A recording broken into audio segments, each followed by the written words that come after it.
Assalamualaikum warahmatullahi wabarakatuh. Perkenalkan, nama saya Nata Aina Rizky dari kelas Instrumen Non-Tes Unit 3.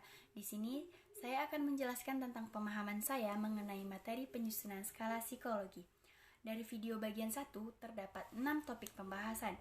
Yang pertama yaitu skala sebagai alat ukur, yang kedua faktor-faktor yang melemahkan validitas alat ukur, yang ketiga langkah-langkah dasar pengembangan, yang keempat tahap-tahap penyusunan psikologi, yang kelima contoh skala, yang keenam berlatih menyusun skala. Topik yang pertama yaitu skala sebagai alat ukur. Apa itu pengukuran? Pengukuran ialah proses kuantifikasi suatu atribut, yang mana atribut di sini merupakan suatu variabel atau sesuatu yang akan diukur. Jadi, pengukuran itu sebenarnya proses memberikan suatu nilai atau skor terhadap satu atribut. Pengukuran itu ada dua, yaitu pengukuran fisik dan pengukuran non-fisik. Yang mana pengukuran fisik ini contohnya seperti pengukuran tinggi badan, berat badan, dan lain-lain. Yang mana sudah terbukti validitasnya dan kevalidan itu sudah diterima secara universal.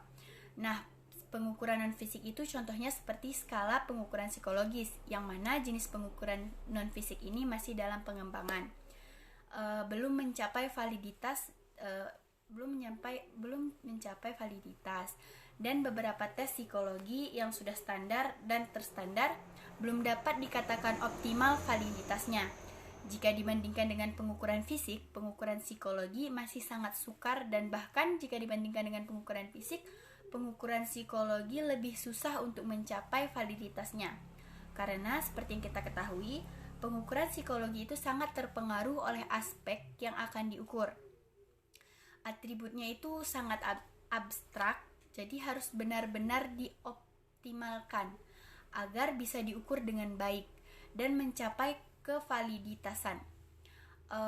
Beberapa faktor yang melemahkan validitas skala psikologi sebagai alat ukur. Yang pertama, atribut psikologi bersifat laten, sehingga pengukurannya tidak dapat dilakukan secara langsung, sehingga harus dibuat struktur psikologi yang operasional dan tidak tumpang tindih dengan konsep yang lainnya. Yang kedua, item-item dalam psikologi didasarkan pada indikator perilaku yang jumlahnya terbatas. Yang ketiga, respon yang diberikan subjek sangat bergantung pada variabel yang tidak relevan, seperti suasana hati subjek, kesalahan dalam administrasi, dan sebagainya.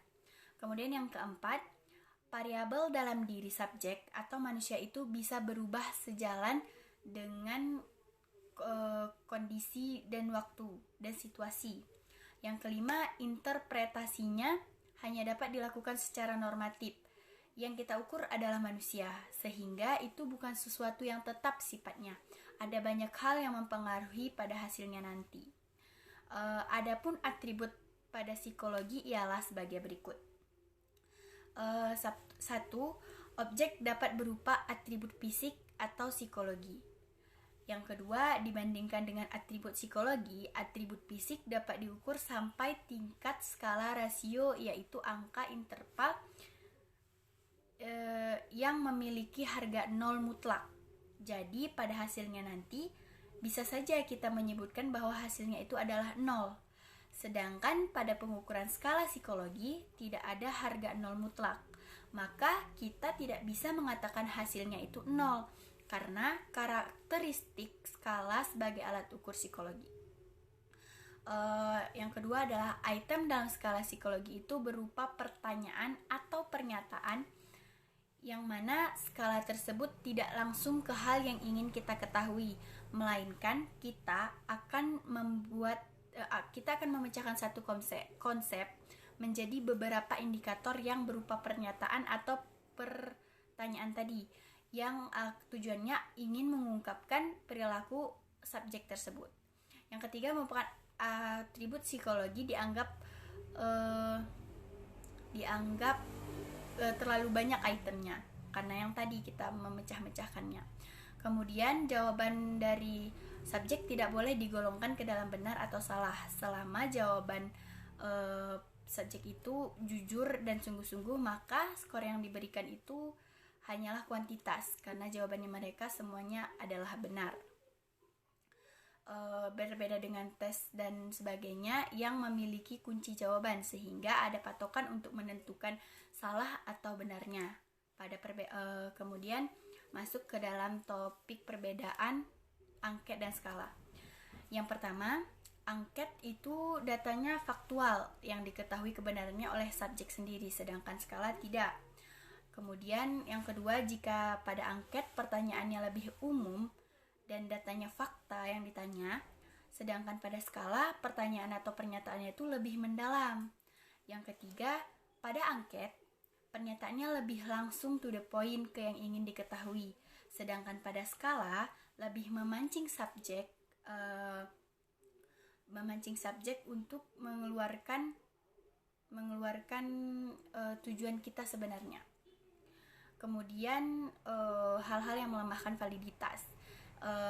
Yang pertama itu ketepatan operasional konstruk yang hendak diukur dalam menjalankan fungsi ukur karena sangat erat tujuannya dengan tujuan ukur, maka setiap skala akan menghasilkan data yang valid untuk satu tujuan ukur yang spesifik.